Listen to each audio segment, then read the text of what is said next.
أشهد أن لا إله إلا الله وحده لا شريك له وأشهد أن محمدا عبده ورسوله لا نبي بعد أما بعد رب اشرح لي صدري ويسر لي أمري واhlul 'uqdatam min lisani yafqahu qawli. Segala puji hanya bagi Allah Subhanahu wa Ta'ala. Senantiasa kita memujinya, memohon pertolongannya, dan memohon ampunan kepadanya. Kita berlindung kepada Allah dari kejahatan diri kita dan kejelekan amal perbuatan kita. Barang siapa yang Allah beri petunjuk, maka tidak ada yang bisa menyesatkannya. Dan barang siapa yang Allah sesatkan, maka tidak ada yang dapat memberinya petunjuk. Barang siapa yang berjalan menuntut ilmu, maka Allah akan mudahkan jalannya menuju surga. Insya Allah. Salawat dan salam tak lupa kita haturkan kepada baginda Rasulullah Sallallahu Alaihi Wasallam, Nabi kita utusan yang paling mulia, Nabi yang menjadi rahmat bagi semesta alam. Juga tak lupa kepada istri-istri beliau, para keluarga beliau, para sahabat, sahabiah, para tabi'ut tabi'in, dan kepada siapa saja yang mengikuti sunnah Rasulullah hingga yaumul akhir. Rabbi zidni ilman, warzuqni fahman. Allahumma la sahla illa ma ja'altahu sahla, wa anta taj'alul hazna idza syi'ta sahla. Amin ya rabbal alamin. Selamat datang para penuntut ilmu. Alhamdulillah di malam hari ini kita dipertemukan dalam sebuah majelis ilmu yang semoga diberkahi Allah Subhanahu wa Ta'ala, yaitu halaqah kajian tafsir surah Al-Fatihah dan pengamalannya dalam kehidupan. Insya Allah kajian ini bersifat rutin tiap pekan di waktu yang sama. Alhamdulillah telah hadir bersama kita Fadilatul Ustazah Khansa El-Zahida Amatullah Albar, hafizahullah ta'ala, selaku pemateri kajian tafsir hari ini. Semoga senantiasa dalam penjagaan Allah dan dimudahkan segala urusannya. Kepada para asatidzah Akademi Sabilul Jannah, asatidzah Al-Furqan Online, asatidzah Irkam Ma'ana Indonesia, dan para asatidzah MQI Ahwat. Dan tentunya yang kami cintai, akhwati fillah sekalian, hayyakunallahu jami'an. Semoga Allah jaga antunna selalu dimanapun berada. Tayyib, akhwati fillah, sebelumnya Ana ingatkan kembali ada bermajelis, luruskan niat ikhlas kepada Allah, jujur terhadap niat dalam menuntut ilmu. Wajib menjaga suara ustazah dari laki-laki ajnabi, memperhatikan adab terhadap guru, adab terhadap sesama thalibah, dan bila ingin meminta izin, ada uzur dipersilahkan melalui kolom chat. Untuk sesi pertanyaan akan dibuka setelah materi insya Allah. Jangan lupa menyiapkan alat tulis untuk mencatat faedah selama kajian berlangsung. Baik, sebelum kita mulai kajian, Ana bacakan dulu profil pemateri kita pada malam hari ini. Al-Ustadzah Khansa El-Zahida Amatullah Albar, hafizahullahu ta'ala. Beliau adalah pembina Ma'had Quran wa Ulum Syar'iyatul Nisa an Bu' atau biasa disebut MUSQO, pengajar offline halaqah akidah dan tauhid remaja perempuan dan banat sejak tahun 2020. Beliau hafizahullah ta'ala sejak kecil tumbuh dalam keluarga, lingkungan dan pendidikan bermanhaj salaf. Beliau pemegang sanad beberapa kitab Aqidah Ahlus Sunnah secara matan dan syarah. Beliau merupakan thalibah Masjid Nabawi, King Saudi Arabia. Beliau juga pernah bermulazamah kitab Aqidah dengan Syekh Dr. Abdullah Asy-Syamsan hafizahullah ta'ala, dosen Aqidah di Universitas Islam Madinah, murid Syekh Al-Utsaimin rahimahullah. Thayyib, tanpa berlama-lama lagi, kepada Al-Ustadzah Khonsa El-Zahida Amatullah Albar, hafizahullah ta'ala, falyatafaddal mashkura.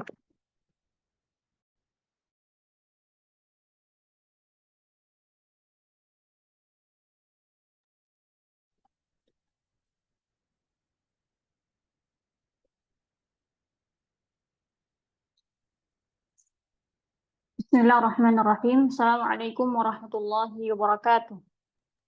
Waalaikumsalam warahmatullahi wabarakatuh, Ustaz. Masaul khair, kaifa halukum? Alhamdulillah bi khairin Ustazah, wa kaifa haluk ya Ustazati? Bi Ya khair, Ustazah. alhamdulillah. Alhamdulillah. La'allakum bi khairin wa sihhatan wa afiyah. Mudah-mudahan antum senantiasa dalam lindungan Allah Subhanahu wa taala. Amin Allahumma amin. Baik, insyaallah kita hari ini akan melanjutkan dars dari tafsir biidznillah taala suratul Fatihah, pertemuan yang ketiga, melanjutkan pembahasan yang sebelumnya. Pastikan antum persiapan alat tulis sebelum memulai. Alhamdulillah Rabbil Alamin. Wassalatu wassalamu ala nabiyyina Muhammadin wa ala alihi wa ashabihi wa man tabi'ahum bi ihsanin ila yaumiddin. Amma ba'd. Asyhadu an la ilaha illallah wahdahu la syarika lah wa asyhadu anna Muhammadan abduhu wa rasuluh sallallahu alaihi wa ala alihi wa ashabihi wa sallim tasliman katsira. Allah Ta'ala berfirman dalam Al-Quran, mengapa kita harus mempelajari Al-Quran dengan tafsir? Wa qala Allah jalla fil ula fil Qur'anil Karim, a'udzu billahi minasyaitonir rajim. Wa qad qala Allah jalla wa ala, Bismillahirrahmanirrahim, qad ja'akum rasuluna yubayyinu lakum katsiran mimma kuntum tukhfuna minal kitabi wa ya'fu 'an katsir. Qad ja'akum minallahi nurun wa kitabun mubin. Yahdi bihillahu man ittaba'a ridwanahu subulas salam. Wa yukhrijuhum minadh dhulumati ilan nuri biiznihi wa yahdihim ila siratim mustaqim.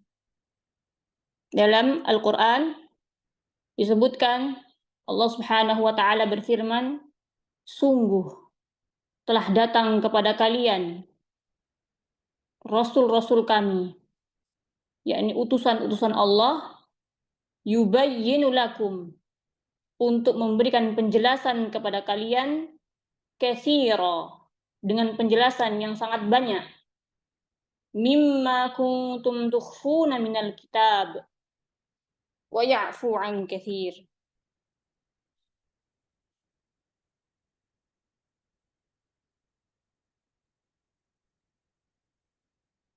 Di dalamnya terdapat isi kandungan mimma kuntum tukhfuna minal kitab. Banyak di dalamnya terdapat isi yang kamu sembunyikan.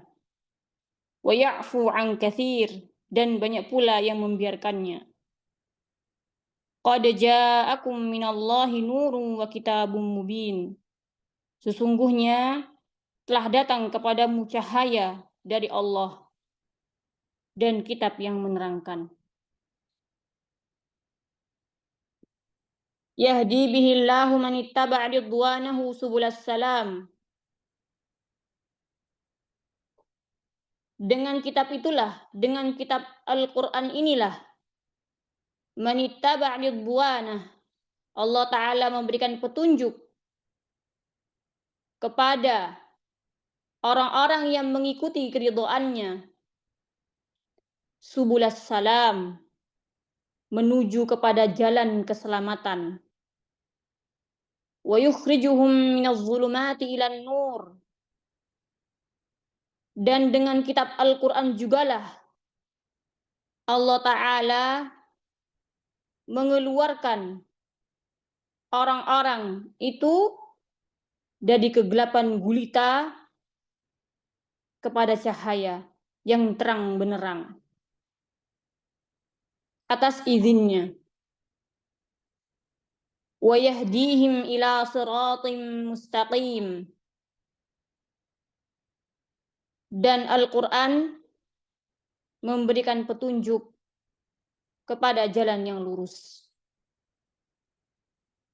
Qala Allah Ta'ala, ya ayyuhan nasu qad ja'akum burhanun min rabbikum wa anzalna ilaikum nuran mubina.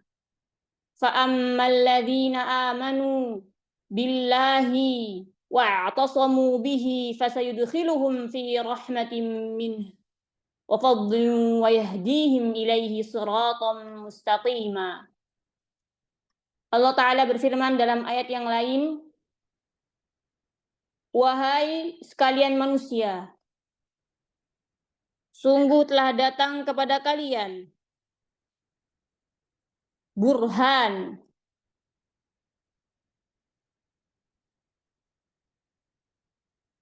bukti kebenaran. Burhan artinya bukti kebenaran.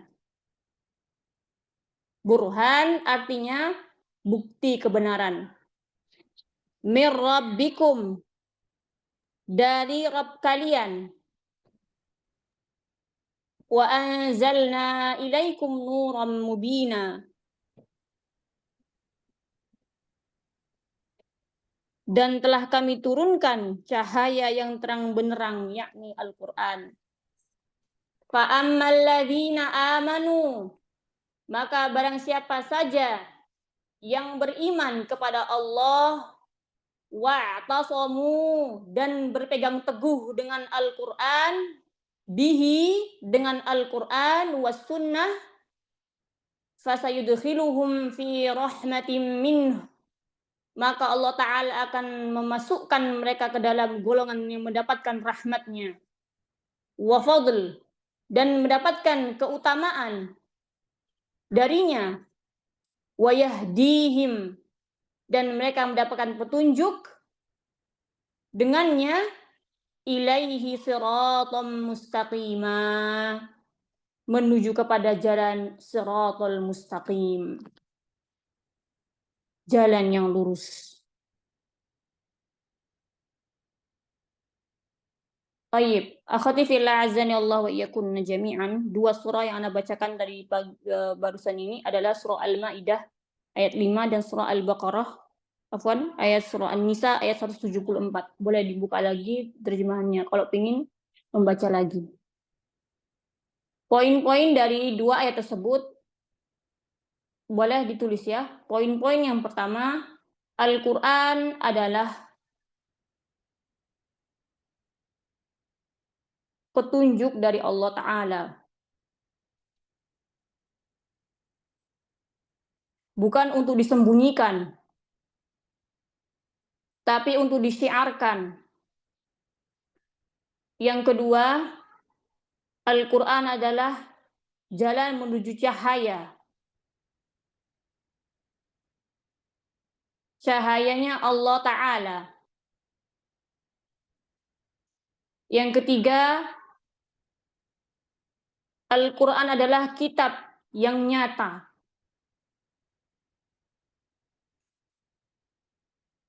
Yang keempat, Al-Quran mengeluarkan manusia dari kegelapan menuju cahaya atas izin Allah.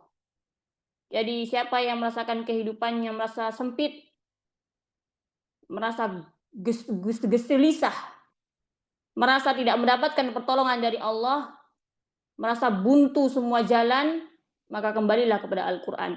Dia akan menolongmu, insya Allah. Hijrah, pegang teguhlah dengan Al-Quran. Ingin istiqomah, pegang teguhlah dengan Al-Quran. Poin berikutnya, Al-Quran memberikan petunjuk kepada siratal mustaqim, jalan yang paling lurus. Poin berikutnya, Al-Quran adalah burhan, bukti kebenaran dari Allah.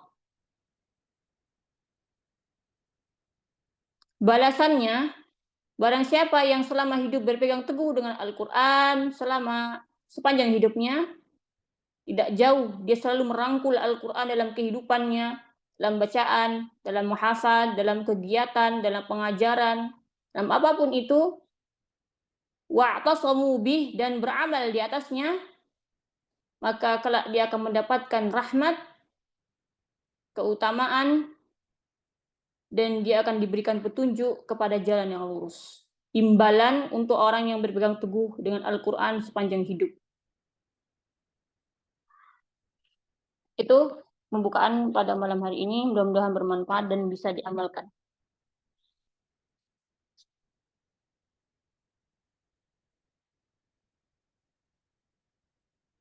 Sekarang kita akan melanjutkan pada dars suratul Fatihah dan pengamalannya dalam kehidupan.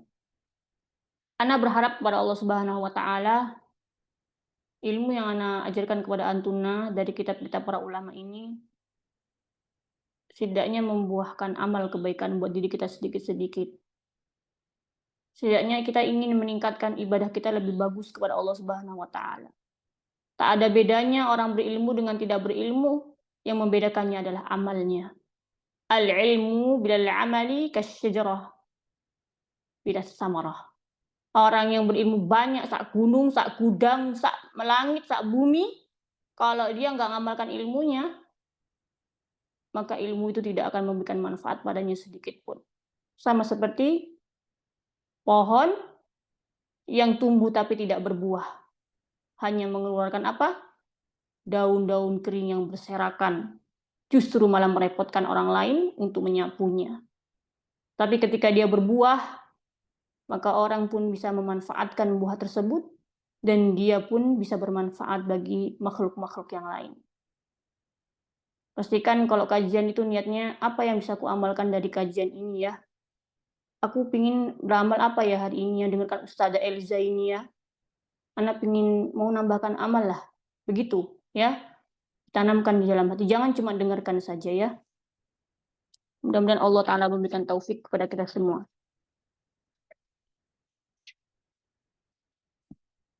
Kemarin surah Al-Fatihah ya, ayat pertama, ayat kedua, ayat ketiga, Alhamdulillahirrahmanirrahim, Ar-Rahmanir-Rahim, Maliki Yaumiddin, Iyyaka na'budu wa iyyaka nasta'in, sudah kita bahas. Ana mengambil 3 rangkuman dari kitab ya. Yang pertama Al-Mukhtasar Tafsir, kemudian juga dari Departemen Saudi Arabia, Departemen Agama Saudi Arabia, dan juga Tafsir Taisir Karimur Rahman. Ana ambilkan yang mudah-mudah saja karena ilmu tafsir itu sangatlah luas. Yang mudah untuk diamalkan saja, yang disederhanakan. Sekarang kita akan melanjutkan di ayat yang ke-6.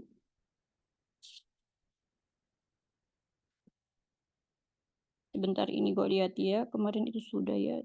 Oh iya 6, sekarang ke ayat ke-6. Tsumma qala ta'ala, kemudian firman Allah Ta'ala, ihdinas siratal mustaqim. Ya Allah, tunjukilah kami kepada jalan yang lurus. Simak lagi nanti di YouTube ya, itu sudah ada YouTube-nya yang seri 1, seri 2. Kalau sholat itu pada saat takbiratul ihram, itu konsentrasikan, Anda selalu ulang-ulang ya.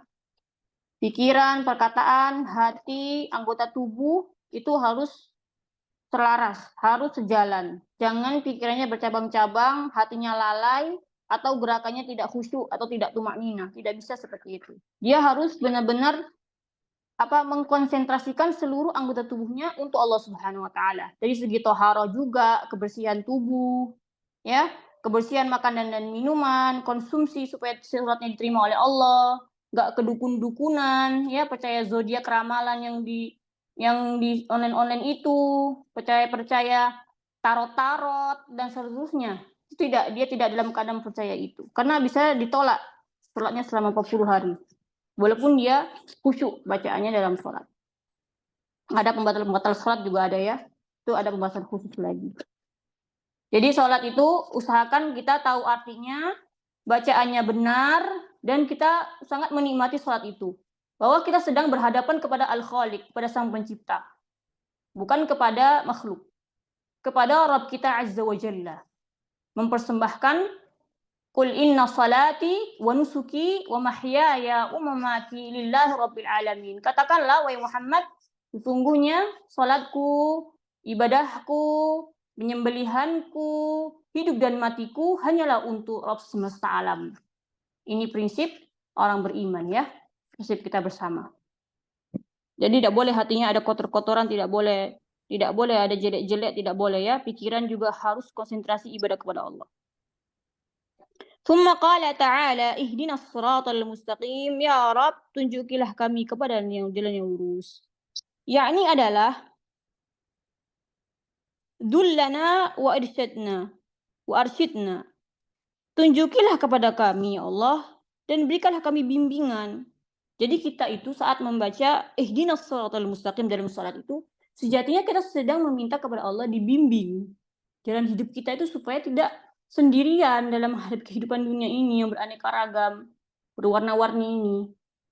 Dan tidak sendirian kita. Allah tolong ya Allah, berikanlah aku petunjuk. Seolah-olah seperti itu kita.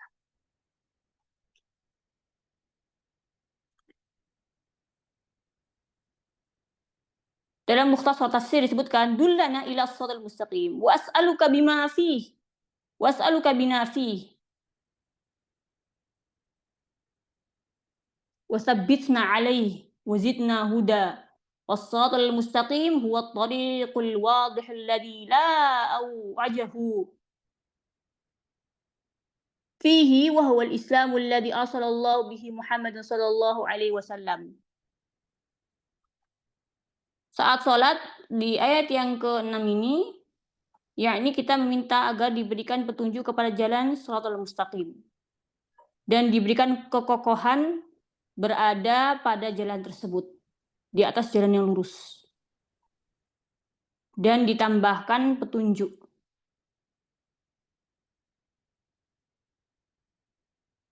Apa itu shiratal mustaqim?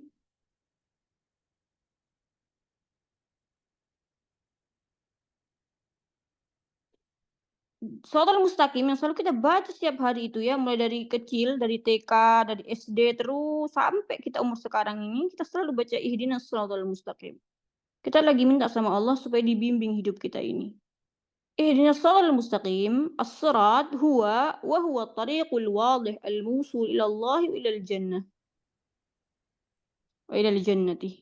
Shiratal mustaqim itu adalah suatu jalan yang terang, yang jelas, yang mengantarkan kepada Allah dan juga jannahnya. Tulis ya. Jadi kalau kita minta shiratal mustaqim itu seolah-olah kita sedang, ya Allah, bimbinglah kami kepada jalan yang lurus. Jalan lurus yang mana? Jalan lurus ya Allah, jalanmu ya Allah, jalan yang mengantarkanku lebih dekat kepadamu dan juga jalan yang mengantarkanku kepada jannah Firdaus. Begitu Kak Diati. Ya, maknanya dalam Kak Diati ya. Maknanya dalam. Wa huwa ma'rifatul haq wal 'amalu bih. Dan diberikan oleh Allah Ta'ala, dia dapat mengenali kebenaran. Tahu dia, oh ini jalan yang benar. Allah kasih dia petunjuk di tengah-tengah fitnah di zaman sekarang, di tengah-tengah syubhat, di tengah-tengah kerancauan, di tengah-tengahnya banyaknya pendapat-pendapat, di tengah-tengah banyaknya organisasi, ormas-ormas, dan mana yang benar ya Ustazah ya? Semuanya mengatakan itu benar. Ini benar, ini A benar, B benar, C benar. Katanya ini benar, kata semuanya benar, semuanya mengaku benar. Tapi mana yang paling benar? Katanya saya harus melakukan ini, saya dikasih nasihat untuk melakukan itu. Tapi mana yang sebenar, yang sesungguhnya? Maka kita minta kepada Allah di dalam sholat ini. Maka ketika kita bersungguh-sungguh ya, ingat sungguh-sungguh ya, enggak cuma ngomong aja, ihdinas shiratal mustaqim. Kayak gitu, tapi ihdinas shiratal mustaqim. Allah berikanlah aku bimbingan kepada jalan lurus. Maka Allah akan memberikan dia petunjuk untuk mengenal al-haq yang sesungguhnya. Wal 'amalu bih. Setelah tahu kebenaran, wal 'amalu bih, lalu dia beramal dengannya. Contoh dia belajar ilmu agama, Al-Qur'an gitu. Dia tahu ini Al-Qur'an ini keutamaannya ini, A, B, C, keutamaannya dapat pahala, keutamaannya dia bersama kedudukan para malaikat, keutamaannya dia mendapatkan pahala ajar di sisi Allah, keutamaannya dia akan mendapatkan kemuliaan, kedudukan yang tinggi di jannah nanti. Lalu dia beramal di atas itu. Saya pingin hafal Al-Quran supaya memakaikan mahkota surga kepada kedua orang tua saya. Saya ingin mengajarkan Al-Quran supaya menjadi amal jariah. Saya ingin bermanfaat bagi manusia supaya menjadi orang yang bermanfaat bagi manusia. Dia mengetahui keutamaan itu di atas kebenaran, di atas sunnah, lalu dia berjalan di atasnya, di atas ilmu tersebut. Setelah Allah Ta'ala beri dia petunjuk. Jadi dia nggak ragu-ragu lagi. Fahdina ila sirat, wahdina fis sirat, wal hidayah ila sirat.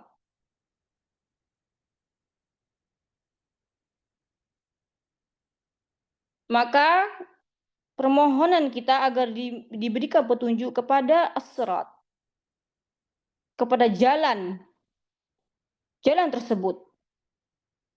Fal hidayah ila sirat, dan juga diberikan petunjuk menuju jalan yang mengantarkan kepada Allah Subhanahu wa taala dan juga jannahnya. Lizumuddin al-Islam wa tarku ma siwahu min al-adyan wal hidayatu fi sirat tashmalu hidayah li jami'i tafasil ad-diniyah ilman wa amala. Dan ketika dia sudah sama Allah dibimbing hidupnya di atas kebenaran, di atas ilmu, sama Allah sudah diberikan petunjuk, maka dia akan berusaha untuk meninggalkan apa-apa yang tidak diperbolehkan dalam agama. Larangan-larangan dia berusaha untuk meninggalkannya. Dari lisan dia berusaha untuk jujur. Dia dari perbuatan dia berusaha untuk menggerakkan anggota tubuhnya untuk di atas sunnah. Dia berusaha untuk mencari pekerjaan yang tidak mengandung ribawi, tidak mengandung unsur keharaman, tidak mengandung unsur syubhat. Dia berusaha untuk tubuh ini supaya selalu diridhoi oleh Allah. Bangun tidur dia berusaha untuk mengamalkan sunnah-sunnah Nabi, doa-doa, tidak mau dia sia-sia mulutnya ini, tidak mau. Tidak mau dia menggunakan lisan ini supaya untuk merasani orang. Berusaha dia untuk mengontrol. Tidak mau saya, Allah Ta'ala melarang ini, saya tidak mau melakukan hal ini. Saya ingin lisan saya diridhoi oleh Allah. Dia berusaha ya, berusaha untuk mendapatkan kebaikan itu. Bangun tidur baca doa, kemudian qiyamul lail, tahajud, baca Al-Quran, khusyuk kepada Allah, ya Allah, aku mengharap pahala ya Allah, aku ingin masuk surga ya Allah. Begitu waliyati. Benar-benar dia itu memang pingin sekali dia mendapatkan keutamaan-keutamaan itu. Dan berusaha untuk meninggalkan apa yang Allah Ta'ala larang. Yang tadinya dia suka nonggo-nonggo sama tetangga, yang sukanya tadi dia suka nonton yang negatif, bermaksiat, dia berusaha untuk meninggalkannya sedikit-sedikit. Ya, yang tadinya dia suka marah-marah dalam mendidik anak, dia berusaha untuk lebih sabar, untuk lebih tenang dalam mendidik anak. Yang tadinya dia kacau balau ketika mendapatkan musibah, dia mengeluh terus dia. Ngamuk-ngamuk sama Allah, nggak ridho dikasih ujian hidup. Kemudian dia setelah belajar, hanya dia lebih bersabar, lebih ridho dengan takdir Allah. Ini begitu. Yang nggak ridho Allah tuh dia nggak mau ngejalanin lagi sudah. Udah capek sudah dia. Nggak mau dia bikin hidupnya dia lebih susah dengan melanggar ketetapan Allah itu. Dia sudah, ya Allah udahlah ridho, udah takdirkan apa yang kau berikan pada hamba ya Allah. Ujiannya bersabar, dia terus berbuat baik. Dia berusaha untuk menjadi manusia lebih baik. Dia ada orang jahat-jahat di luar, dia berusaha untuk sabar, mendekatkan diri kepada Allah, tidak terlalu menggubris. Begitu kali ya. Ya, gampang terpancing. Godaan-godaan dalam diri sendiri dan juga godaan-godaan dari orang lain. Godaan-godaan juga dari keluarga. Maka yang disebutkan dengan hidayah, tulis ya, adalah seluruh hal yang rinci dalam perkara agama, baik tuntunan secara keilmuan atau secara amalan. Misal dia mendapatkan, misalnya tadi dia berdoa sama Allah mendapatkan solusi, tahu-tahu dia buka YouTube, kok ini jawaban dari tadi aku perasaan tadi begini, kok keluar muncul tiba-tiba. Boleh jadi itu tadi apa yang kau dalam sholat boleh jadi ihdinas shiratal mustaqim tadi itu diijabah oleh Allah. Nah, tiba-tiba ini kok diberikan kemudahan oleh Allah ya tiba-tiba. Nah, itu boleh jadi itu Allah petunjuk dari Allah itu. Tiba-tiba aku sempit kok, tiba-tiba aku lagi mendapatkan jalan keluar ini tidak aku sangka-sangka. Maka kata Allah, "May yattaqillaha yaj'al lahu makhraja." Itu karena kita dekat kepada Allah Subhanahu wa taala, meminta kepada Allah diberikan petunjuk. Kok tadi rezeki seret, kok sekarang kok tiba-tiba ada rezeki Ustazah ya datang. Ana tuh nggak nyangka Ustazah kalau hari ini ana laku dagangannya misalnya. Rezekinya laris, suaminya dapat pekerjaan atau apa itu. Ya itu karena boleh jadi engkau meminta kepada Allah. Jangan itu hanya disandarkan kebetulan-kebetulan aja, tidak ada, itu semua dari Allah Ta'ala. Kita meminta, doa-doa kita diijabah oleh Allah Ta'ala. Jadi yang disebut dengan hidayah itu adalah seluruh aspek cakupan hal-hal yang kita lihat-lihat atau teladan dari manusia. Atau tadi kita nggak kepikiran yang melakukan kebaikan, ilmu kita terbatas. Terus ada orang yang sedekah gitu, wah aku juga pengen sedekah lah karena Allah. Ada tadi kita hijab syar'inya nggak lengkap gitu ya, biasa aja gitu, syar'i gitu aja karena kita baru hijrah. Terus lihat ada akhwat dia Masya Allah pakai kos tangan, pakai hijab syar'i lengkap hitam-hitam. Wah, aku juga pingin lah kayak ukhti itu. Masya Allah dia baju pakainya syar'i, kos tanganan. Akhirnya dia mendapat petunjuk dari ukhti itu. Tadinya dia dalam keadaan dia rumah tangganya nggak baik, tapi dia melihat orang lain, Masya Allah itu kok rumah tangganya rajin ibadah gitu ya, jarang bertengkar, misalnya jarang konflik, aku pingin juga lah seperti itu. Bagaimana cara membangun rumah tangga sakinah mawaddah warahmah, dia belajar lagi. Iya, mendapatkan bimbingan dalam bentuk apa yang kita lihat ini, bentuk perbuatan. Pertama dia tidak perlu jarang ngaji sudah, aku udah berdebu di rak. Tiba-tiba dia lihat itu kok adem ayem, lihat orang ngaji baca Qur'annya, kalau kok pengen gituan nanti ngaji ya Ustazah ya. Langsung dia buka Al-Quran, yang tadi nggak pernah buka Al-Quran, jadi dia buka Al-Quran. Atau yang tadi selama ini dia tidak koreksi niat dalam mengajar, dalam belajar, nggak terlalu ikhlas, tidak terlalu diutamakan. Lalu dia mendapatkan tausiah atau postingan, jagalah niatmu karena Allah dalam ibadah, gitu misalnya. Oh, langsung dia sadar. Oh, ternyata anak tuh selama ini salah. Selama ini saya tuh salah kalau saya belum memperbaiki niat dalam kegiatan dakwah fisabilillah, dalam thalabul ilm. Begitu ya. Jadinya itulah. Perhatikan di sekitarmu. Pekalah terhadap kebaikan-kebaikan yang Allah Ta'ala berikan petunjuk itu. Jangan diabaikan. Imma dari ilmu-ilmu yang kita dapatkan, atau imma atau dari kebaikan-kebaikan atau perilaku orang yang itu adalah memberikan kita petunjuk. Maka itu perhatikannya. Itu di sini disebutkan di tafsir ini, tafsir Karimur Rahman adalah itu mencakup dua hal itu. Kalau habis doa itu perhatikan. Jangan fokus pada yang kita mau aja. Misalnya minta duit banyak gitu. Duit aja dipikirin. Ya coba lihat rezeki yang lain. Misalnya ada apa ini. Rezeki kita bahagia. Rezeki ini, rezeki itu. Coba direnungkan itu.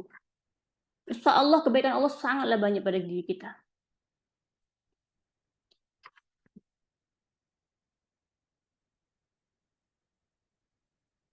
Kata beliau ya mu'allif, fahada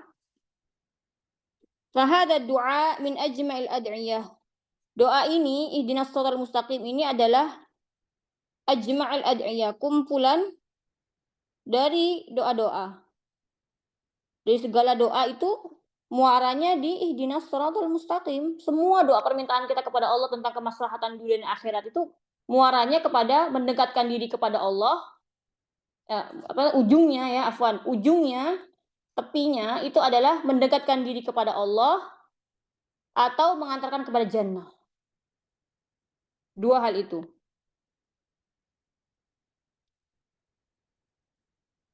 Wa anfa'u halil 'abd. Dan juga doa itu dapat bermanfaat kepada seorang hamba tersebut yang berdoa. Walihada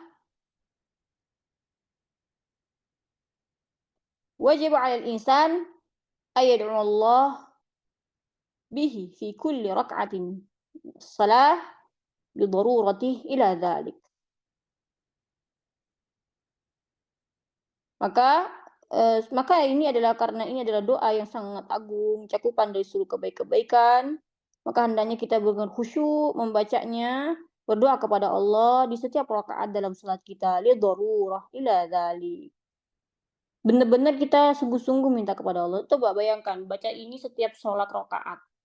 Kalau kita udah sampai nggak sama sekali mendapatkan kebahagiaan hidup, kayak kemarin terjemahannya di Iyyaka na'budu wa iyyaka nasta'in, sakitnya nggak sembuh-sembuh, ya, depresinya lama, gangguan jiwanya lama sekali, itu boleh jadi kita nggak sungguh-sungguh. Padahal kita sholat loh waliyatiyah.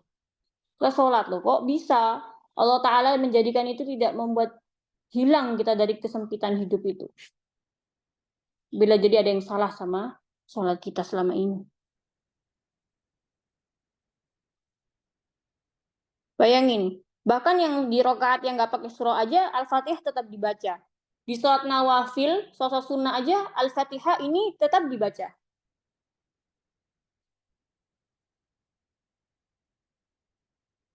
Wa hadha as-siratul mustaqim huwa siratal ladzina an'amta 'alaihim minan nabiyyin was-siddiqin wasyuhada'i was-shalihin. Dan jalan siratal mustaqim itu adalah jalannya para nabi, as-siddiqin,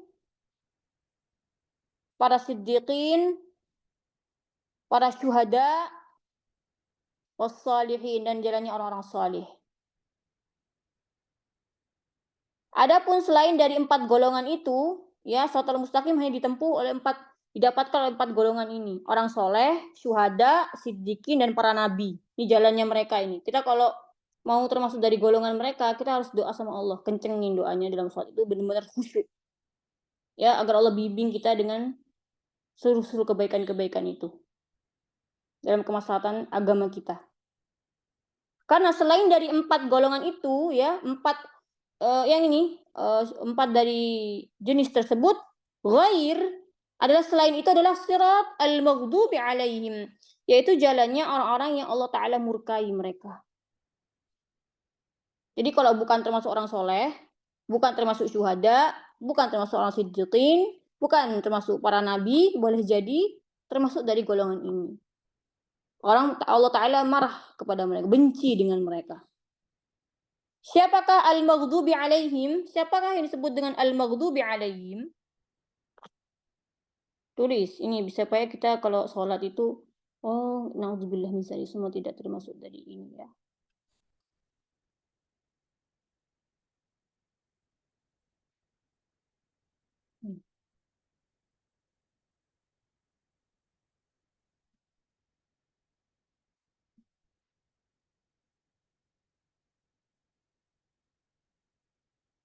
Alladhi araful haqq wa tarakuhu kal yahud wa nahwihim.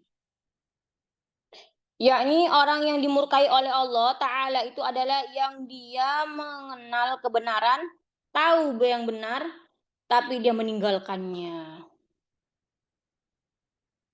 Tahu, saya tahu itu salah, saya tahu itu gak benar, itu saya tahu itu kebid'ahan, saya tahu itu melanggar sunnah, saya tahu itu haram, saya tahu itu tahu semua saya udah pernah belajar, atau saya pernah dikasih tahu orang, dikasih tahu ibu saya, bapak saya, kakek saya, nenek saya, lihat di sosmed, saya tahu itu, tapi tidak membuatnya untuk meninggalkannya. Wa taraku. kebenaran itu tidak dia lanjutkan dengan amalan. Cukup tahu aja, tapi enggak diamalin. Begitu.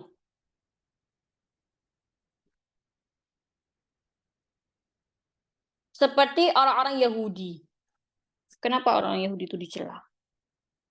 Siapa yang tahu? Siapa yang bisa jawab di sini? Kenapa orang Yahudi itu dicela sama Allah? Dengan apa dia? Izin menjawab, Ustazah. Tafadhali waliyati. Karena sesuai dengan pernyataan Ustazah tadi bahwa orang Yahudi itu tahu kebenaran tapi tidak diamalkan. Taib. Ada lagi? Nah, itu sahih. Ada lagi di Al-Quran ada?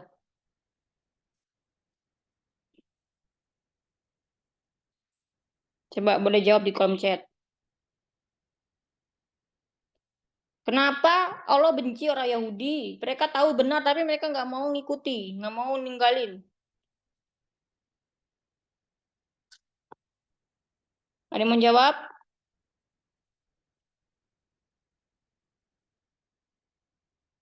Kalau ya, kalau nggak tahu boleh gini, Allah a'lam gitu ya. Boleh waliyati. Jawab gitu. Mereka merasa paling benar karena kesombongan mereka, karena mereka punya ilmu tapi nggak diambil ilmunya. Karena Yahudi mengikuti hawa nafsunya, hanya menentang, selalu suka membuang kitab Allah sekehendak. Tahu bahwa Nabi Rasul adalah selanjutnya. Lagi, mereka berilmu tapi tidak diamalkan. Mereka urusan terakhirnya bukan dari golongan mereka. Berikutnya, 2 lagi. Ana masih nunggu jawaban yang paling betul. Yahudi membunuh para nabi. Permusuhan paling keras. Orang yang menyembunyikan kebenaran. Ya, ya, jawaban antuna itu sahih. Lakinna, tapi di sini Ana mau kasih hujah yang paling konkret di situ adalah dari sisi Al-Qur'an, ya. Adalah siapa mau buka Al-Qur'an? Siapa mau buka Al-Qur'an terjemahan? Coba angkat tangan dulu sini. Ana pilih nanti. Hai, Ummu Hanin. Nah, Ustazah. Nah, iftahil mushaf fi ghaliyati. Nah, Ustazah. Ayat surah Ustazah. Surah Jumu'ah ayat 5. Khamsah. Lahzah Ustazah. Iqra'i bil lughatil arabiyyah. Kemudian terjemahnya ya. Khamsah. Nah, Ustazah. A'udzubillahi minasyaitonir rajim. Masalul ladzina hummilut tawrata summa lam yahmiluha kamasalil himari yahmilu asfara bi'sa masalul qaumil ladzina kazzabu biayatillah wallahu la yahdil qaumadh zalimin.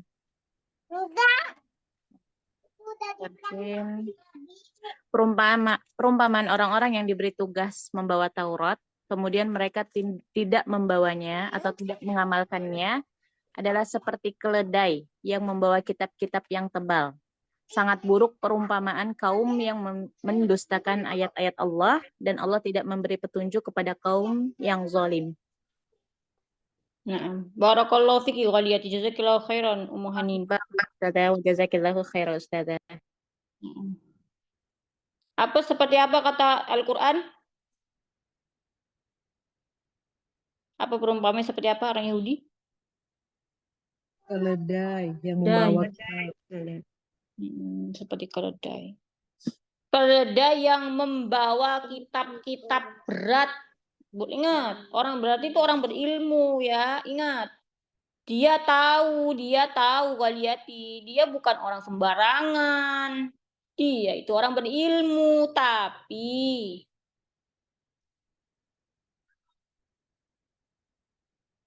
masalul ladina lam yahmiluha, dia tidak mengamalkannya.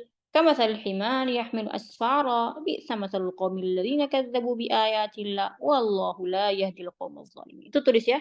Itu simpan ayat itu supaya sebagai evaluasi buat diri kita ini. Buat muhasabah kita kalau sebagai aktivitas hari-hari ini. Mau mengajar, mau belajar, mau thalabul ilm.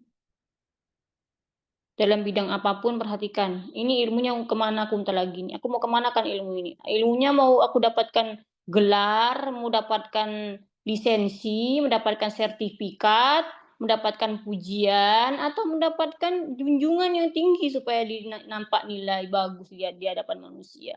Supaya dikatakan sebagai seorang berilmu, lebih tinggi daripada yang lain.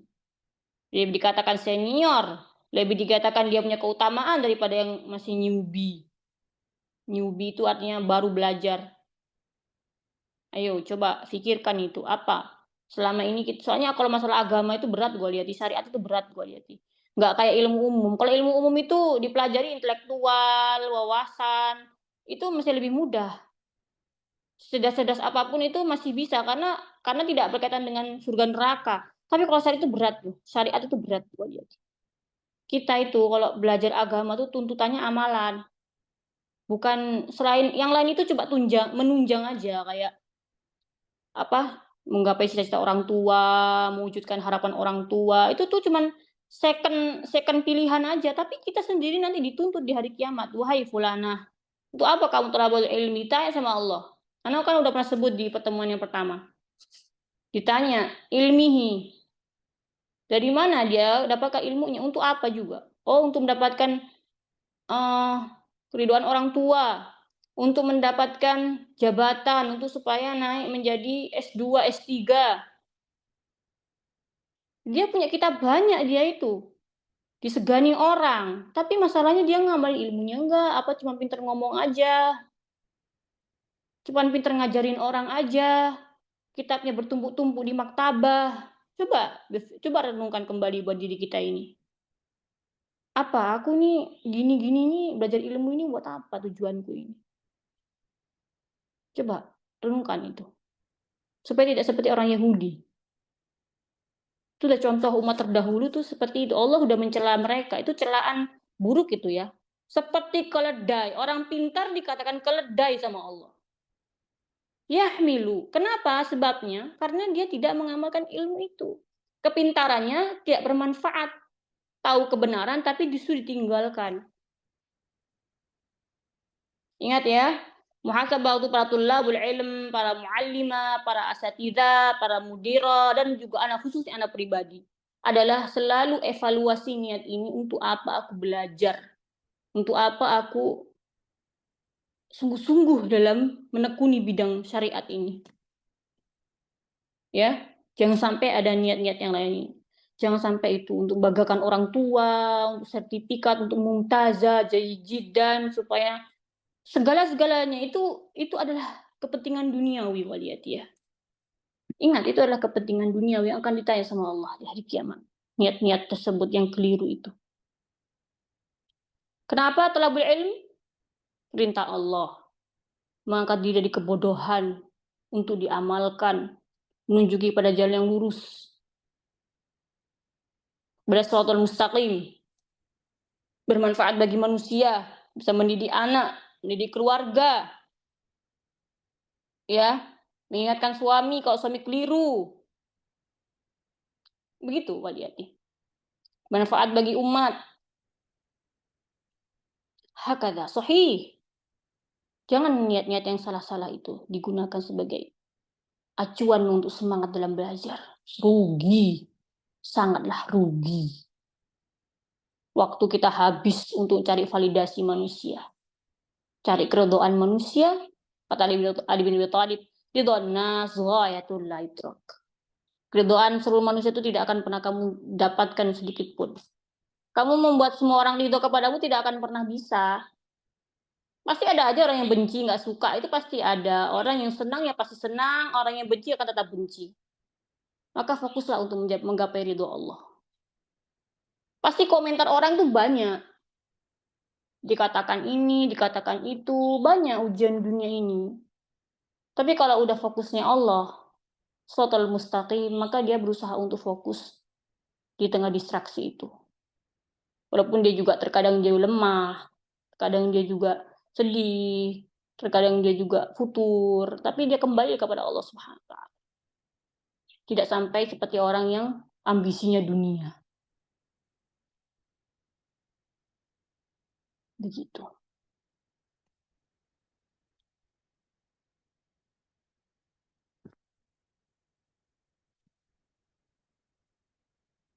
Baik. Itu ya penjelasan dari Ana itu tadi ya. Itu tadi penjelasan dari Ana itu Waliyati. Mudah-mudahan itu dapat sebagai pengingat bersama. Itu ya orang-orang Yahudi naudzubillah min dzalik. Wa nahwihim dan sejenis orang-orang sejenis dengan orang Yahudi. Wa ghairi sirat ad-dallin. Orang yang dimurkai oleh Allah tuh sumbernya endingnya adalah ad-dallin, disesatkan oleh Allah. Alladzina, siapakah yang disebutkan sesat? Siapa yang dimasukkan oleh sesat? Kalau kita jangan gampang-gampang ngomong itu sesat tuh aliran sesat. Coba apa tuh sesat? Dolin itu apa? Coba buka tafsirnya. Coba baca. Apa tafsir dari ad-dallin?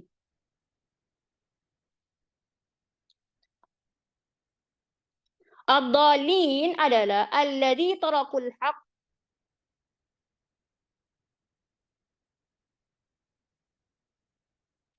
Yakni adalah orang-orang yang meninggalkan kebenaran ala jahal, di atas kebodohan, tidak tahuan. Jahil itu artinya bodoh. Bodoh artinya tidak tahu. Nggak tahu dia. Wadhalal, dan kesesatan. Meninggalkan kebenaran karena dia nggak tahu dan karena telah disesatkan oleh Allah.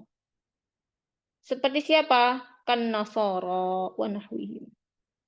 Seperti kaum Nasrani.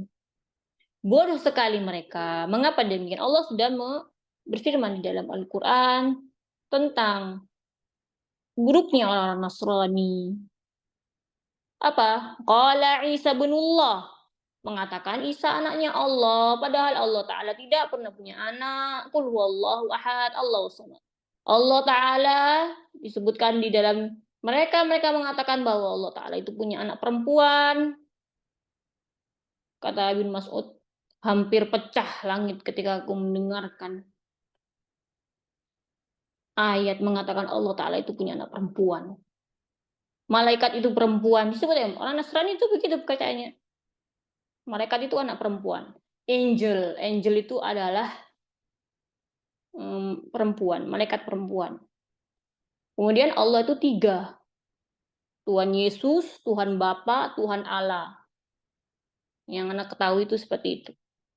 Jadi mereka 3 ini. Tapi itu kalau dijelaskan, ada tuh kisahnya yang pendeta yang masuk Islam. Ini cuma sekedar cerita aja ya. Karena pembahasan kalau bagian gini bakalan panjang nanti. Itu mumet. Dijelaskan secara rasional nggak masuk, secara logis juga nggak masuk, bantahan dari kitabnya juga nggak masuk. Tapi diputer-puter aja terus, diputer-puter aja. Kalau orang yang benar-benar dapat tujuh dari Allah, pasti mereka tidak akan bisa menerima hal itu. Tapi karena yang diikuti adalah hawa nafsunya, jadi gitulah disesatkan oleh Allah Subhanahu wa taala.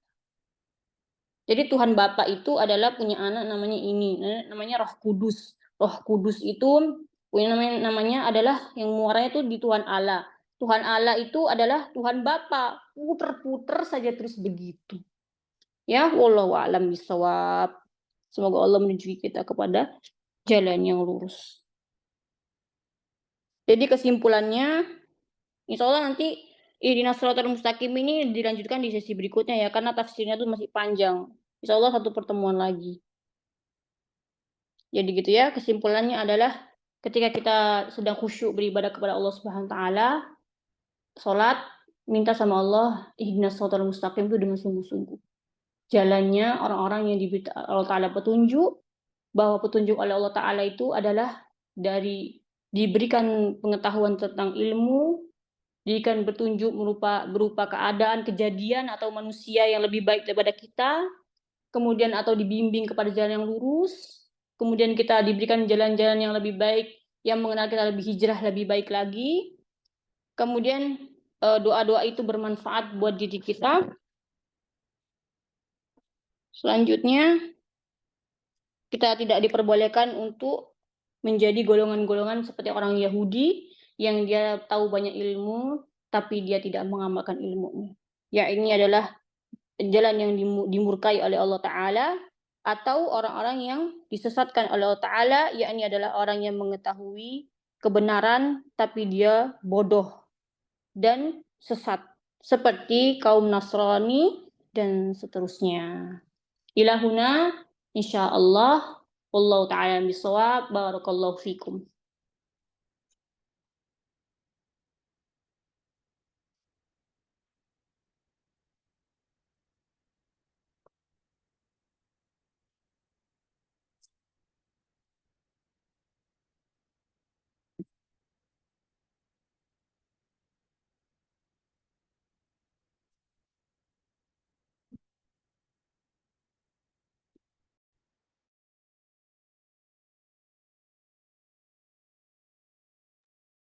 Ustazah Hamriani.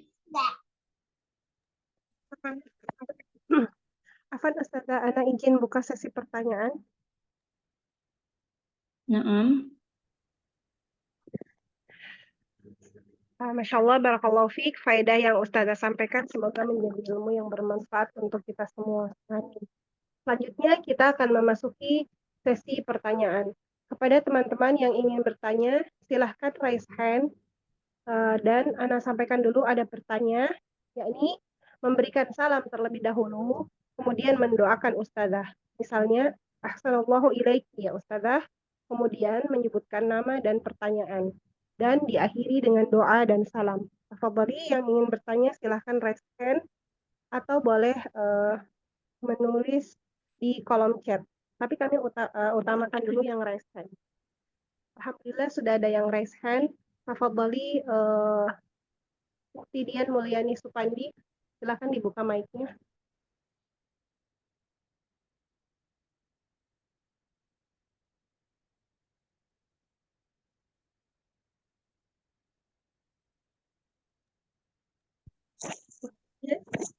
Assalamualaikum warahmatullahi wabarakatuh, Ustazah.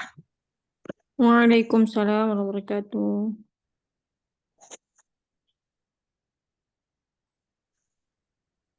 Assalamualaikum ya Ustazah. Jazakumullah khairan atas pemaparan ilmunya yang Masya Allah sekali buat anak.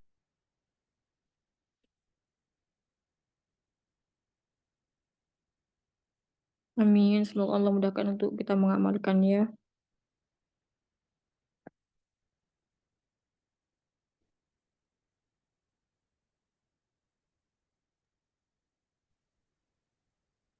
Silahkan pertanyaannya.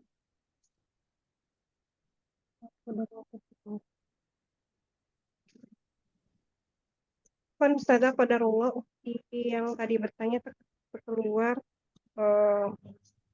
Ana silakan relax terlebih dahulu. Silakan dibuka mic.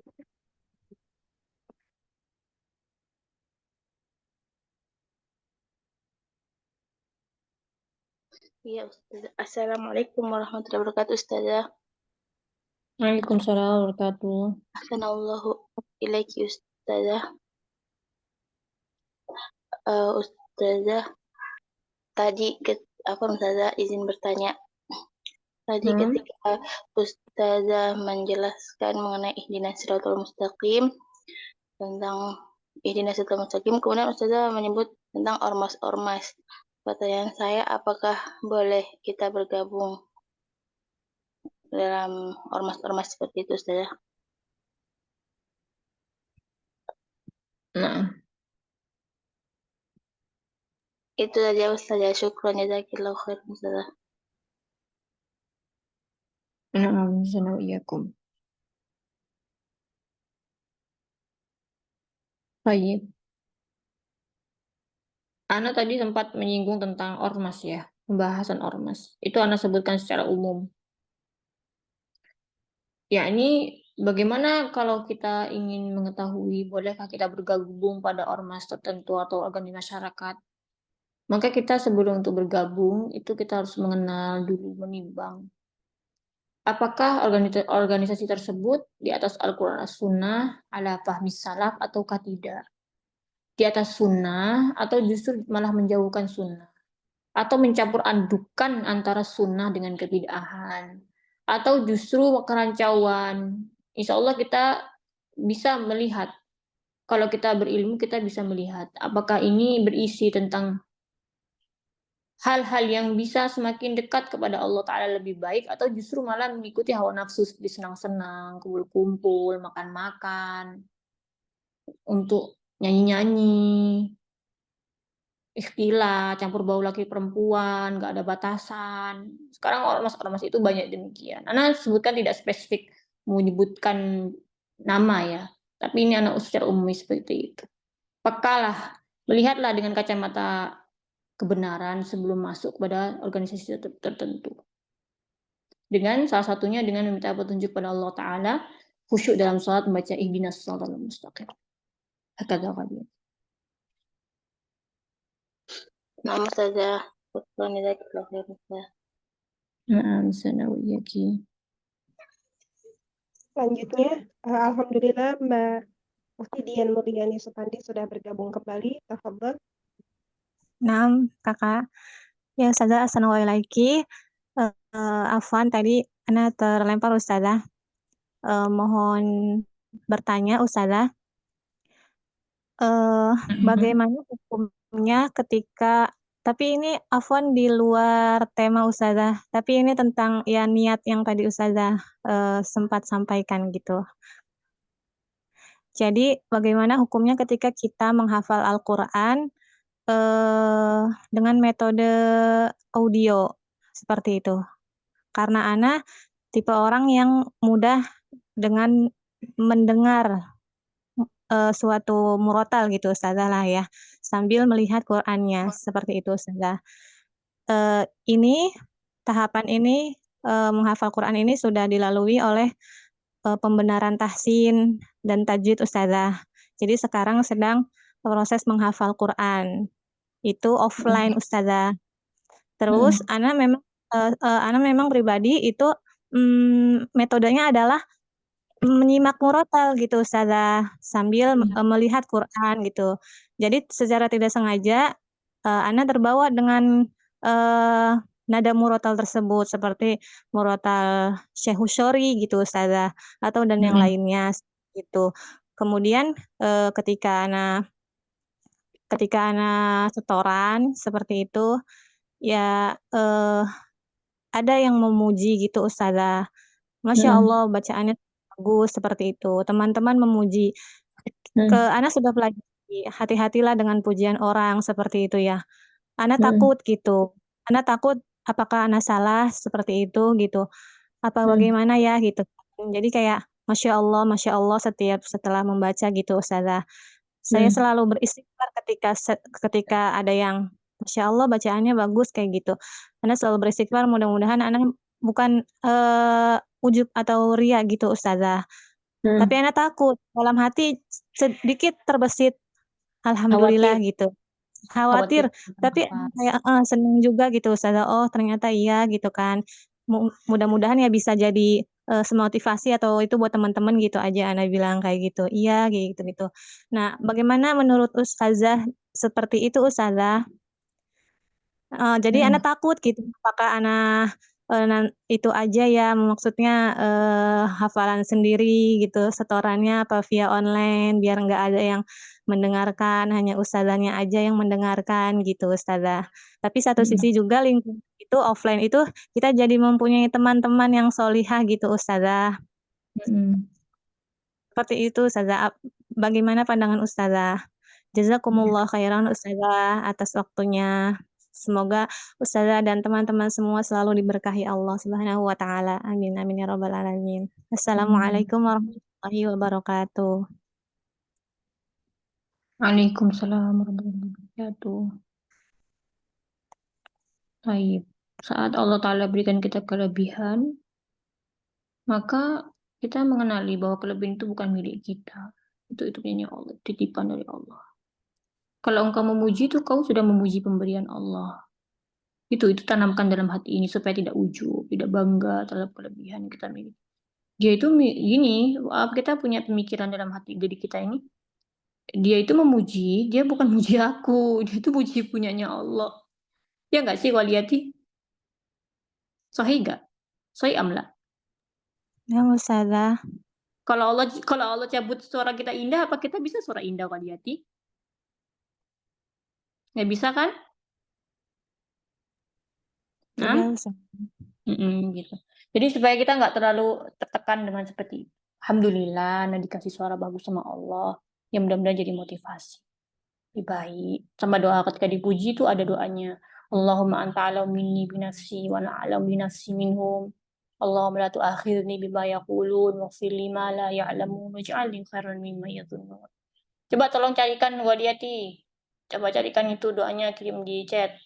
Mudah-mudahan pahala buat anti. Kemudian ada nasihat bagus ini ya dari Fudail bin Iyad. Ana izin share screen. Coba dibaca.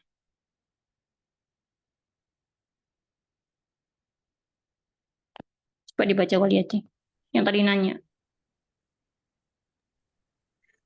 Yang terjemahannya Ustazah. Boleh dua-duanya. Meninggalkan suatu amal karena manusia termasuk Berkata riya Fudail bin Iyad rahimahullah. Dibaca siapa yang berkata? Ustazah.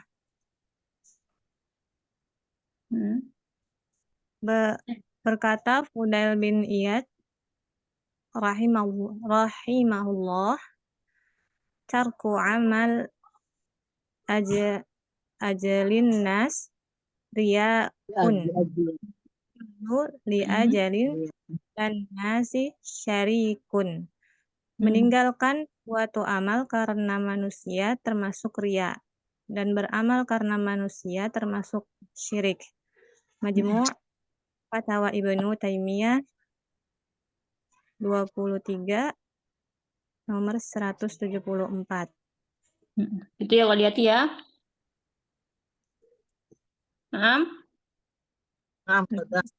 Jaga keikhlasan. Pokoknya buat perbaiki terus hatinya kalau mau buat.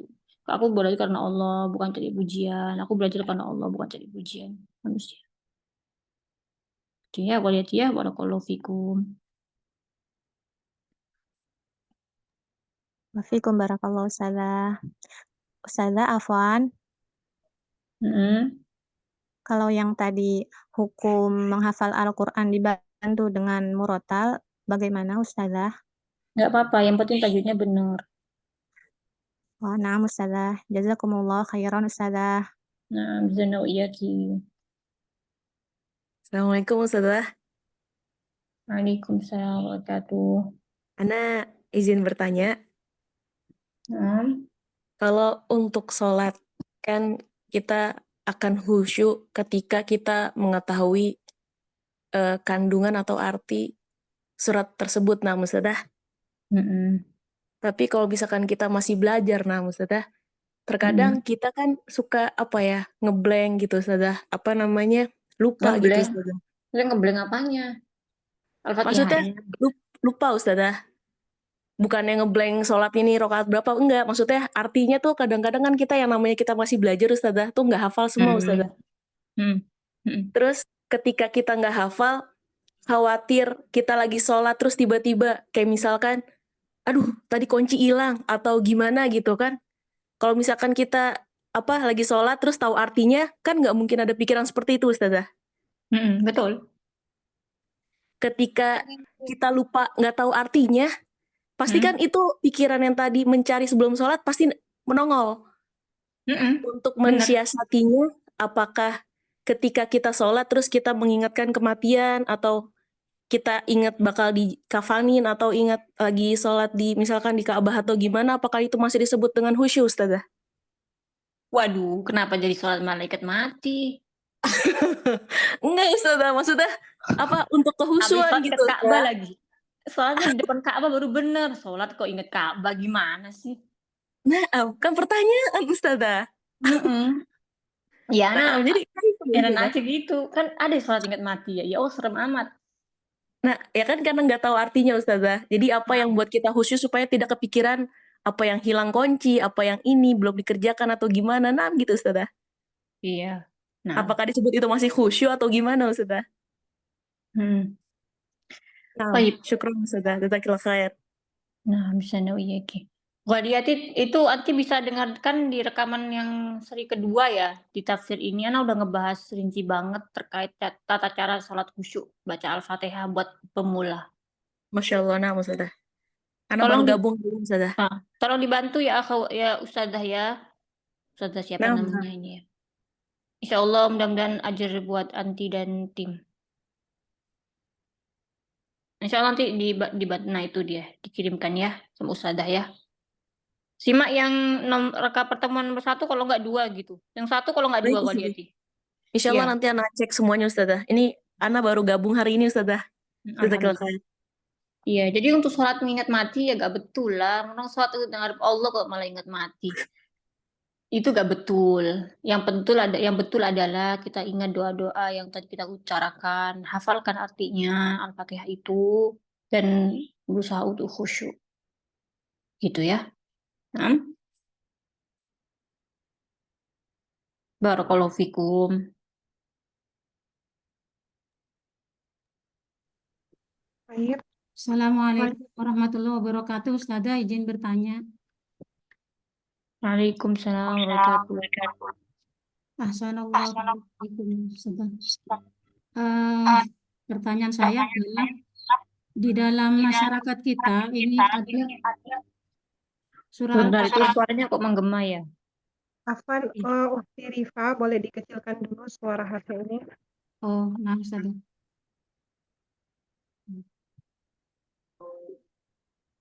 Baik. Di dalam surat Al-Fatihah ini merupakan surah yang sangat agung, dibaca setiap sholat, baik itu sholat sunnah ataupun sholat wajib. Cuma di masyarakat di sekitar kami saat ini yang masih sunnah itu masih jarang. Banyak sekali amalan-amalan itu yang biasa dimulai dengan membaca surah Al-Fatihah. Apakah amalan-amalan tersebut memang ada tuntunannya, Ustazah? Contohnya seperti memulai kegiatan selalu ada Al-Fatihah, atau orang meninggal Al-Fatihah untuk siapa gitu, Ustazah, seperti itu. Karena memang ini sangat melekat kepada masyarakat kita, dan apakah ini memang benar atau salah? Itu aja, Ustazah. Jazakillah khair. Barakallahu fiik. Ya, itu benar. Apa yang Anti sampaikan itu benar, Waliyati. Al-Fatihah. Bismillahirrahmanirrahim. Amin. Begitu kan? Kirim Al-Fatihah. Kemudian itu, jadi iya, emang benar. Itu tidak ada sunnahnya Nabi Sallallahu Alaihi Wasallam. Tidak ada sunnahnya Waliyati. Kirim Al-Fatihah kepada mayit. Al-Fatihah itu adalah mulia, tapi kalau kita menspesifikkan kepada amalan ibadah tertentu yang tidak pernah diajarkan Nabi Sallallahu Alaihi Wasallam, maka jatuhnya amalnya tertolak, meskipun itu dia mengira itu baik. Gitu. Jadi jawaban dari Ana adalah tidak ada perintah dari Nabi Sallallahu Alaihi Wasallam, tidak ada di sunnah tidak ada ya. Nah, Ustazah. Jadi jangan diikuti. Barakallahu fiik. Fiikum barakallah.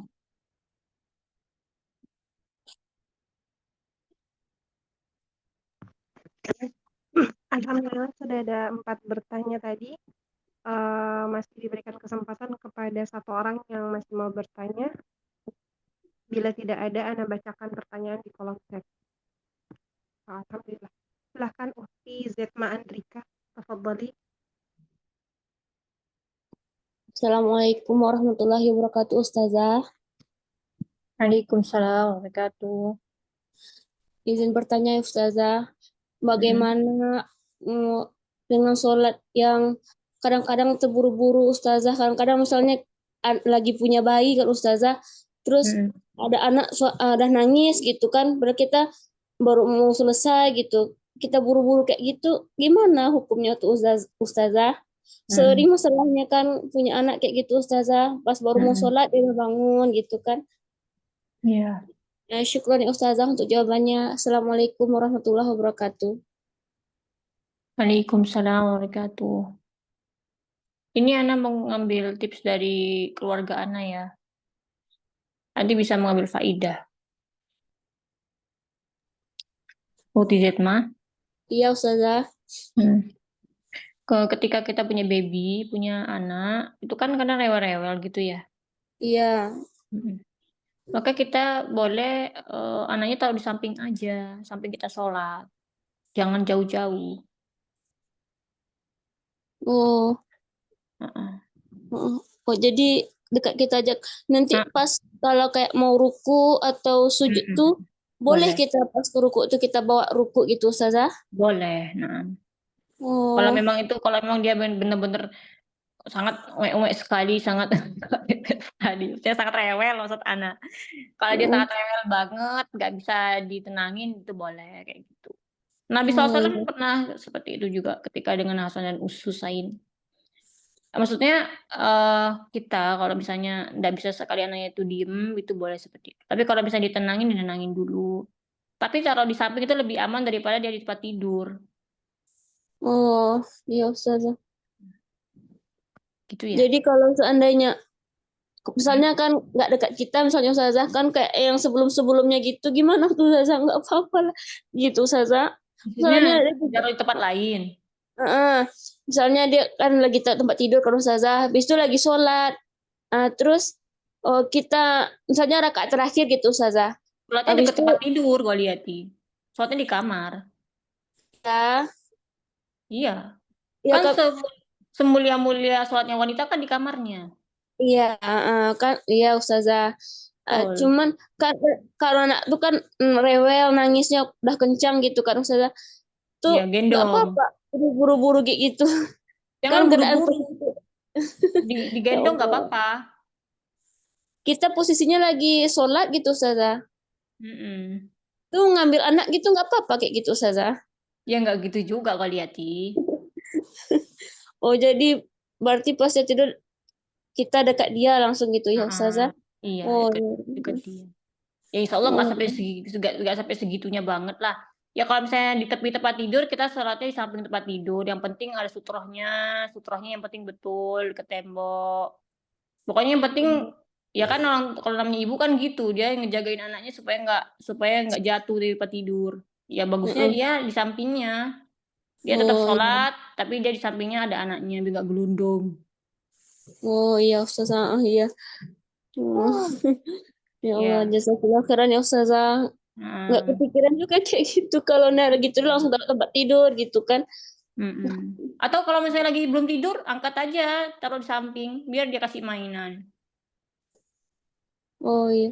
Tapi kadang-kadang kita kan kepikiran ke anak kayak gitu, Ustazah kan sholat tuh jadinya gimana gitu kan Ustazah. Yang penting berusaha untuk khusyuk. Ya Allah, sesungguhnya aku berusaha untuk khusyuk ibadah kepadamu. Ya Allah, aku berusaha maksimal. Ini aja udah mulai itu, ya, itu anaknya ya kalau lihat ya. Ini yang di atasnya ini ada yang bayinya lagi. Oh iya. Atau ada aja jagain adiknya jagain ya, Umi sholat gitu boleh. Nah, kalau ada yang bisa Ustazah yang ini yang masih balita masih agak ini. Oh. Ya gitu aja ya, insya Allah ya, dekat aja ya. Iya, syukran ya Ustazah. Jazakallahu khairan. Iya Ki. Alhamdulillah untuk pertanyaan yang raise hand sudah selesai. Afwan Ustazah, ini ada 2 pertanyaan di kolom chat yang kurang lebih sama. Boleh ada yang terakhir Ustazah?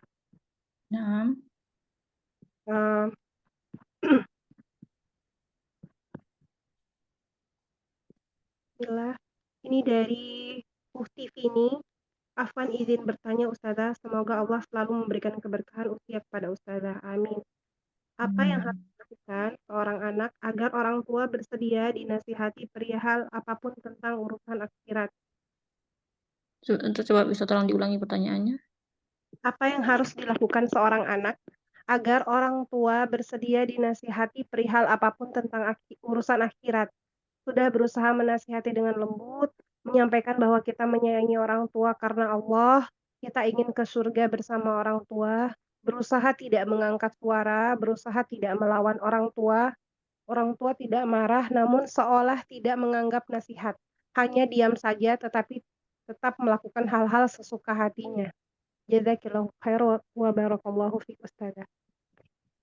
Afwan Ustazah, ini kurang lebih pertanyaannya sama dengan Ukti Mulyani di bawah yang memberi nasihat kepada saudara kita usia dewasa yang sudah lama meninggalkan sholat. Jadi ini perihal menasihati orang tua. Nah, Ustazah. Yang menanya ada di sini enggak? Ukti Vini, Ukti Mulyani, silakan raise hand.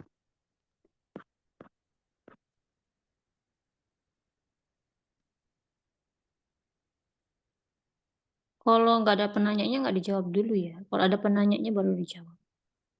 Oh, Qadarullah, Ukti Vininya sudah ada Ustazah. Ukti Mulyani ada? Ada Ukti Mulyani ada? Ukti Mulyani? Ada tapi tidak respon, Qadarullah. Nah, ada. Hadir, Beliau hadir Ustazah, cuman tidak bisa membuka mic karena lagi di tempat ramai, Qadarullah. Baik. Bagaimana cara menasihati saudara yang sudah lama meninggalkan sholat? Nah, Ustazah. Pertama, perintah mendakwahkan sholat itu adalah kepada keluarga sebelum kepada orang lain. Allah berfirman dalam Al-Quran, wa'mur ahlaka bis-sholah. Perintahkanlah keluargamu untuk sholat. Itu perintah Allah. Kita untuk menyuruh keluarga kita untuk taat beribadah itu adalah perintah Allah, bukan perintah manusia. Kita nyuruh misalnya yang udah keluarga suaminya sholat di masjid tepat waktu, anak-anaknya rajin sholat dari kecil udah dibiasakan, atau saudara-saudaranya atau orang tuanya, itu perintah Allah. Itu perintah Allah buat kita, mengingatkan mereka. Ya. Kemudian bagaimana cara kita menasihatinya? Dengan cara mengingatkan. Dia mengingatkan bahwa sholat itu adalah kewajiban bagi seorang muslim. Membantu mengingatkan tapi dilandaskan ilmu, jangan maksa. Jangan kamu gak usah sholat, jangan gitu. Itu perintah Allah. Bukankah Allah Ta'ala memerintahkan sholat wajib lima waktu? Kemudian keutamaan sholat seperti sholatun nur, atau misalnya sholat itu adalah tiang agama, sholatu imaduddin, atau awwalu ma yuhasabu bihil abdu yawmal qiyamati as-sholah. Amal yang pertama kali dihisab adalah sholat. Ya, kita pelajari dulu keutamaan sholat. Ya nggak harus langsung diceramai langsung panjang gitu ya, pasti dia nggak suka. Maksudnya setiap kali kita mengingatkan tuh ada unsur ilmu agamanya gitu loh. Bahwa kita tuh cuma menyampaikan aja, cuma ngingetin aja. Terus kalau nggak mau sudah, ya sudah. Kalau nggak mau nggak usah dipaksa. Yang penting kita sudah amar ma'ruf nahi mungkar, tetap jalan dalam keluarga, gitu ya. Mudah-mudahan Allah mudahkan untuk berdakwah di dalam keluarga. Barakallahu fikum. Barakallahu Ustazah. Para soaliyati. Afwan Ustazah, masih ada titipan satu lagi, boleh Ustazah? Titipan pertanyaan dari Ustazah Dini. Bismillah, semoga Allah memberikan perlindungan terbaik untuk Ustazah dan seluruh ulama dimanapun berada. Ana ingin bertanya, kalau ada orang tua yang tidak mau mempelajari Al-Quran dengan alasan sibuk bekerja dan rezekinya belum mencukupi buat bayar pengajar, lalu karena Sebentar, apa tuh orang tuanya awam atau orang tuanya udah kenal sunnah?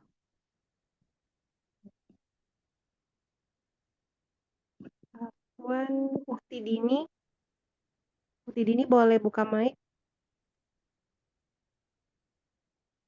Ukti Dini?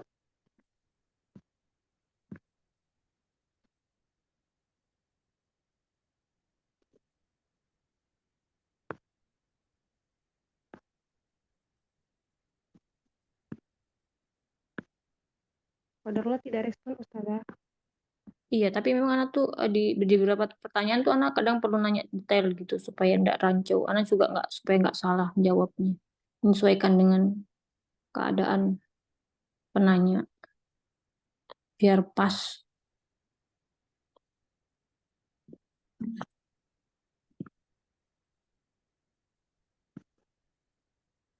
Sepertinya Bukti Dini tidak menyimak Ustazah. Nah, ya, tapi kalau begitu disimpan dulu pertanyaannya. Oh, Afan Ustazah sedang ramai di rumah, belum kenal sunnah Ustazah. Beliau menjawab Ustazah, orang awam Ustazah, Terus maksudnya biaya itu gimana? Maksudnya apa? kalau ada orang tua yang tidak mau mempelajari Al-Quran dengan alasan sibuk bekerja dan rezekinya belum mencukupi buat bayar pengajar, lalu karena sudah merasa tua, jadi merasa akan susah mengerti cara mengaji. Sebagai anak yang Itu dia masalah orang tua. Lanjut. sebagai anak yang ekonominya qadarullah juga masih pas-pasan, harus bagaimana Ustazah? Iya, memang kita harus mengenal dulu dasar orang tua itu bagaimana. Namanya orang tua, bagaimanapun dia udah berilmu atau belum berilmu, pasti dia merasa dirinya lebih daripada anak-anaknya. Itu pokoknya tuh kita tuh kenali hal dasar itu. Jarang sekali orang tua itu yang benar-benar bisa rendah hati, itu jarang. Karena dia udah ngerasa udah berpengalaman, saya itu sudah ini, dah itu. Kalau misalnya anaknya nasihat itu kayaknya kurang, walaupun anaknya itu udah bener gitu. Ya, makanya kalau Antuna punya orang tua yang bisa diajak kenal sunnah tuh beruntung sekali. Bagus itu, alhamdulillah. Tapi kalau misalnya seperti ini, berarti itu ujian. Orang tua belum kenal sunnah, nggak mau dikasih tahu, atau merasa dirinya sudah benar. Ya caranya kita dekat dengannya, jadilah anak kesayangannya, berbaktilah kepadanya. Kemudian sampaikan kepada dia keutamaan bahwa dunia ini, kita hidup dunia ini untuk akhirat, bukan untuk dunia. Misalnya membaca Al-Quran, Anda harus guru ngaji. Kalau misalnya baca Quran bisa, ya baca Quran di rumah. Atau dia bisa ngajarin orang tuanya. Atau dengerin murotal. Begitu. Jadi orang tuanya tuh dekati. Jangan jauh-jauh. Bimbing dia dengan kasih sayang, dengan berbakti, dengan mengajarkan Al-Quran. Begitu, Waliat. Kalau merasa nggak punya uang guru, emang nggak ada guru ngaji gratis di sana? Bisa jawab nggak Anti? Kalau nggak ada yang guru ngaji gratis, si anaknya yang ngajari lah. Begitu. Dan jangan lupa selalu didoakan kebaikan untuk kedua orang tua. Dan semoga Allah memudahkan rezeki Anti dan juga keluarga. Baik, barakallahu fikum. Gitu ya, Wadiati ya. Ini loh, kalau kita dengerin nih sekali lagi. Kalau kita pinter, itu yang ngambil manfaat itu pertama keluarga dulu, bukan orang lain. Dengerin. Ingat, kalau kita sudah pinter, ya sudah high value gitu misalnya, udah ilmunya tinggi, itu yang ngambil ilmu tuh keluarga dulu. Bagaimana keluarga kita itu, bagaimana suami kita, bagaimana orang tua kita, bagaimana anak-anak kita. Kalau sudah kita berusaha, baru kita dakwah kepada orang lain. Jangan sampai, mohon maaf, keluarganya terbengkalai, tapi sibuk ngurusi orang lain. Jangan sampai seperti itu. Kan Allah perintahkan apa? Ku anfusakum, jagalah dirimu dulu, keluargamu dari api neraka. Kalau misalnya kita melihat banyak kekurangan pada orang tua kita, maka kewajiban kita adalah bagaimana mendakwahinya sedikit-sedikit, begitu, sesuai dengan kemampuan kita sendiri. Itu ya, atas izin Allah, semoga Allah Ta'ala mudahkan. Ayo. Tayyib, jazakumullahu khairan wa barakallahu fikum kepada seluruh talibat, kepada seluruh asatidzah dan musyrifat. Semoga apa yang kita simak pada malam ini membawa kebaikan dan bisa menjadikan kita menjadi pribadi yang salihah dan bertakwa kepada Allah Subhanahu dan khusyuk dalam salat, dalam ibadah. Mohon maaf apabila ditemukan kesalahan dalam kata-kata selama halaqah ini. Ana ucapkan barakallahu fikum. Naktafi bihadzal qadar wa akhiru da'wana alhamdulillah rabbil alamin. Waalaikumsalam warahmatullahi wabarakatuh. Jazakallahu khairan Ustazah. Na'am, iyyakum. Amanillah Ustazah. Khairan Ustazah, barakallah. Jazakallahu khairan Ustazah. Baik, alhamdulillahi rabbil alamin. Materi dari Ustazah sudah selesai. Semoga Allah senantiasa menetapkan kita senantiasa dalam kebaikan dan mengamalkan ilmu-ilmu yang telah Allah berikan untuk kita semua melalui Ustazah. Terkhusus faedah dari surah Al-Fatihah yang selalu kita baca dalam setiap salat kita. Jazakillahu khairan wa barakallahu fiki ya Ustazati ghaliyati. Semoga ilmu yang telah Ustazah sampaikan senantiasa menjadi amal jariah untuk Ustazah. Semoga Allah menjaga Ustazah, memberkahi usia Ustazah dan keluarga untuk senantiasa dalam manfaat dan kebaikan. Amin ya rabbal alamin. Tak lupa Ana ucapkan jazakumullahu khairan kepada media partner kajian hari ini, yakni Musqa, Al-Furqan Online, Irkam Ma'ana Indonesia, Majelis Al-Quran lil Akhwat atau MQ Akhwat. Terakhir, Ana selaku MC ingin menyampaikan permohonan maaf bila ada kekurangan yang kurang berkenan selama kajian berlangsung. Izin akhiri dengan membaca istighfar, astaghfirullahaladzim, dan membaca doa kafaratul majlis. Subhanakallahumma Alhamdulillah, asyhadu an la ilaha illa anta, astaghfiruka wa atubu billahi taufiq wal hidayah. Sallallahu ala nabiyyina Muhammad. Wassalamualaikum warahmatullahi wabarakatuh. Waalaikumsalam warahmatullahi wabarakatuh. Jazakumullahu khairan, barakallahu fikum.